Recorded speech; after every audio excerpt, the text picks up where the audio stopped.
It was a bright spring morning at Harvard University, and the courtyard was buzzing with anxious energy. A group of researchers and graduate students stood around a massive whiteboard, their brows furrowed in frustration. The problem on the board wasn't just any equation, it was the legendary quantum bridge equation, an unsolved riddle in theoretical physics. Professors had flown in from other states to crack it. MIT, Stanford, and even NASA were watching.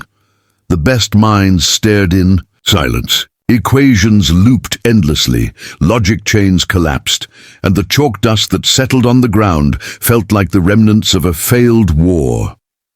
Dr. Jonathan Richards, a renowned physicist with 40 years of experience, finally threw the marker down. "It's impossible," he muttered. Cameras from Harvard's media department rolled, capturing the moment, but while everyone looked defeated, no one noticed a little girl standing near the edge of the scene, quiet, curious, and completely focused. Her name was Lily Cole, and she was just 9 years old. She wasn't a prodigy from a famous private school or the daughter of a scientist. She was the daughter of Kevin Cole, a humble janitor who worked the early morning shift at Harvard. Kevin had brought Lily with him that day because her babysitter had called out sick. He didn't want to leave her home alone, so he packed her favorite puzzle book and let her sit quietly while he cleaned. Lily had always been a quiet kid. She didn't talk much, but when she did, it was usually about numbers. She loved puzzles, patterns, and the strange joy of fitting things where they belonged. That morning, as her father swept the granite steps, nearby, Lily had wandered toward the crowd, not to cause trouble, but simply to see what all the fuss was about. The numbers on the whiteboard called to her. She stepped closer, unnoticed among the towering adults.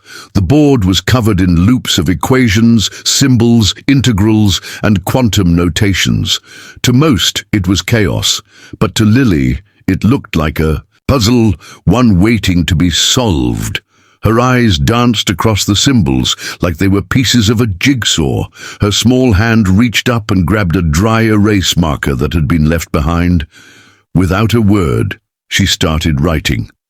At first, no one noticed. People were too busy talking about failure. But then Dr. Richards turned and blinked. "What's this?" he said aloud. A few heads turned. A chuckle rippled through the crowd. "Someone's kid is drawing on the board," a student whispered. But the chuckles faded quickly. What she was writing wasn't gibberish. One by one, the researchers leaned in. Lily wasn't doodling. She was simplifying integrals, correcting notation errors, and forming a completely different path through the equation, something no one had considered. Her math was clean, pure, logical. More professors walked over, the cameras re-aimed. A security guard, thinking she was causing trouble, stepped toward her, but Dr. Richards held out his hand. "No, let her finish." Lily kept writing. Her mind worked like an elegant machine, thinking 5 steps ahead, drawing connections that others missed. When she finally stepped back, she didn't say a word. She looked at the board, nodded slightly, and walked back toward the bench where her dad was sweeping. Kevin looked up and smiled gently. "All done, Lily?" She just nodded again and opened her puzzle book. Dr. Richards stood frozen, reading each line Lily had written. "This can't be real," he whispered. He began checking her steps one by one. Then he grabbed another marker and ran her equations through different models. "She's done it," he finally said aloud. "She solved it." A stunned silence swept through the crowd. The grad students were whispering now, eyes wide. "Who is she? Where did she come from? That can't be right." But it was. The impossible quantum bridge equation had just been cracked by a 9-year-old girl in pink sneakers and a dinosaur backpack. Within minutes, the courtyard was filled with whispers and calls. Someone ran to get the dean. Someone else pulled out their phone and started recording. Lily, meanwhile, munched on a granola bar, completely unaware of the storm she had just created. The dean of Harvard, a stern man named Dr. Edwin Blackwell, arrived breathless and confused. When he saw the board and heard what had happened, he demanded to know who the child was. "Where are her parents?" he asked. Kevin stepped forward, wiping his hands on his janitor's uniform. "She's my daughter," he said. The crowd turned. Some people looked surprised, others looked embarrassed. They had dismissed her without a glance. The dean looked at Kevin, then at Lily. "She did this." Kevin nodded. "She just likes puzzles," he said humbly. The dean stared at the board, then at the girl. "She doesn't just like puzzles," he said. "She's a mathematical visionary." Reporters showed up soon after. A journalist from the Boston Herald snapped a photo of Lily sitting on the bench chewing on her pen. The headline the next morning would read, "Janitor's 9-year-old daughter stuns Harvard with math breakthrough." By afternoon, the news had gone viral. Social media exploded. Hashtags like Joan Lily the Genius and John Harvard Girl trended across the country. MIT and Caltech sent letters of interest. NASA's Director of Innovation tweeted, "We'd love to meet this brilliant young mind." Kevin was overwhelmed. He wasn't sure what to say or how to react. All he knew was that his little girl had always seen the world differently, and now the world was finally seeing her. "She's not like other kids," he told one reporter softly. "She doesn't play with dolls. She plays with logic." As Lily sat quietly next to him, the world around them buzzed with noise, cameras, and excitement. But all she wanted was a new puzzle book and maybe a chocolate milkshake.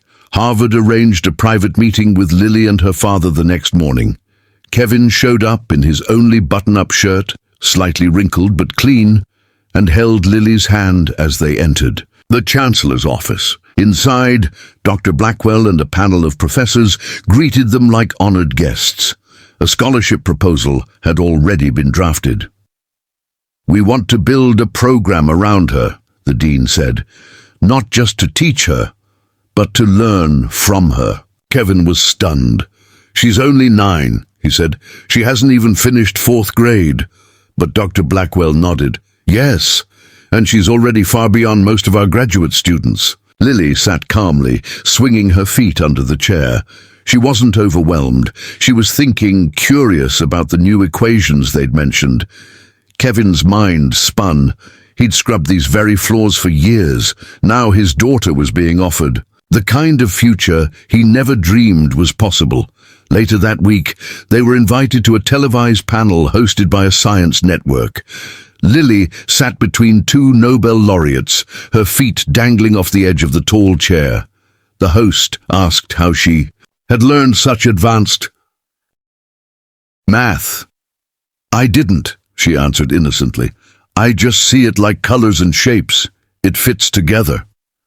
The crowd laughed softly, but the experts didn't. They nodded in stunned agreement.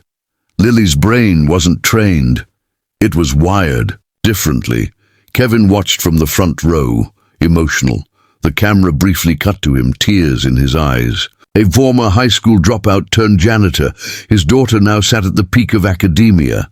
Offers rolled in from across the country, educational trusts, private institutions, even a NASA summer program for gifted children.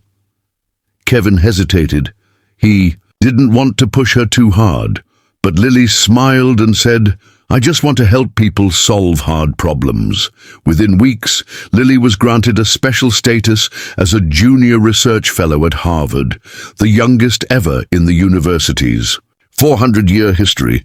A small, child-friendly lab space was built for her, filled with whiteboards, puzzles, and brain-teaser games. Professors took turns observing her work like it was magic. Sometimes she would hum quietly while solving impossibly complex proofs in just minutes. Meanwhile, Kevin continued working as a janitor, but now students waved to him with respect. "That's Lily's dad," they whispered. He became somewhat of a legend himself. What touched people most was not just Lily's brilliance, but her humility. She never asked for attention, never acted superior. "Daddy," she once said, "if I ever get rich, I want to build a big math playground where kids can learn and climb on equations." Kevin chuckled. "Let's make that happen," he said. And he meant it, but not everyone was supportive. One Ivy League donor complained to the board, "It's not proper to put a janitor's child on par with our scholars." When Kevin heard that, he felt a wave of shame, but Dr. Blackwell shut it down publicly. "We are not defined by where we come from," he said during a commencement speech, "but by what we bring into the world." And Lily Cole brought something extraordinary. That speech was shared millions of times. Parents across America were inspired. Kevin was invited to speak at community centers about encouraging curiosity in children, regardless of background. He told people, "All I ever did was hand her a pencil and never laugh when she asked big questions." Lily didn't know much about the politics swirling around her. She still read comic books, played with math puzzles, and helped her dad. Cleaned classrooms on weekends, just for fun.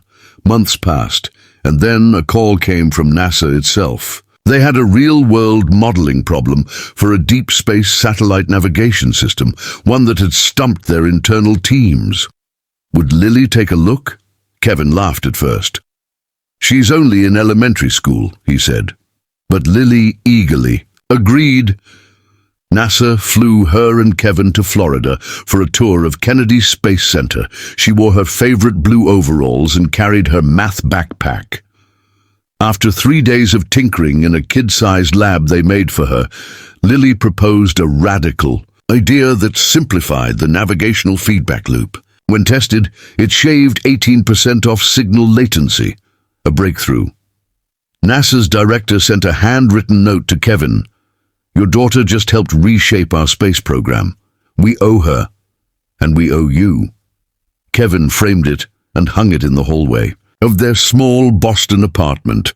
By the end of that year, Lily's story was published in national magazines. A children's book was even written about her, titled Lily and the Equation That Changed the World. Despite the attention, she remained grounded. She still loved French fries, played chess with her dad every evening, and refused to talk during math if her shoelaces were untied. Kevin eventually left janitorial work, not because he felt ashamed, but because he was hired as a consultant for educational nonprofits, helping other low-income parents support gifted children. "She changed my life," he said, "but she also helped me change other lives too."